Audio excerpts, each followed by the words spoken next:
السلام علیکم ناظرین، خیر و برکت اور رنجش کا ایک انمول وظیفہ۔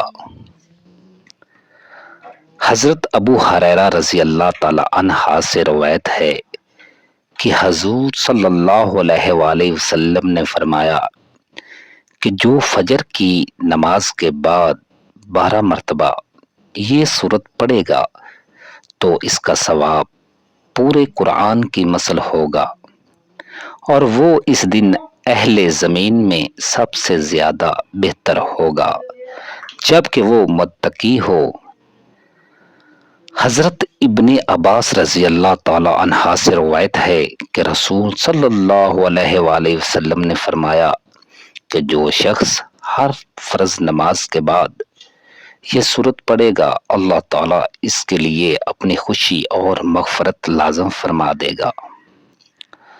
حضرت علی رضی اللہ تعالی عنہ سے روایت ہے، رسول صلی اللہ علیہ وآلہ وسلم نے فرمایا جو نماز فجر پڑھے اور بات کرنے سے پہلے 10 بار یہ سورت پڑھے گا تو اس دن وہ اس سورت کی برکت سے گناہ سے محفوظ رہے گا اور وہ شیطان سے بچا رہے گا۔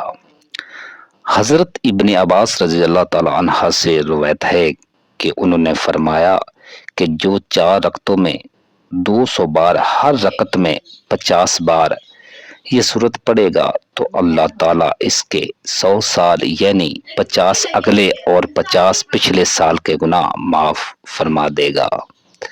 حضرت عبداللہ ابن عباس رضی اللہ تعالی عنہ سے روایت ہے کہ حضور صلی اللہ علیہ وآلہ وسلم نے فرمایا کہ جو عشاء کے بعد 2 رکعت پڑھے اور ہر رکعت میں سورہ فاتحہ کے بعد 15 بار یہ سورت پڑھے گا تو اللہ تعالیٰ اس کے لیے جنت میں 2 ایسے محل تعمیر کرے گا جنہیں اہل جنت دیکھنے کی کوشش کریں گے۔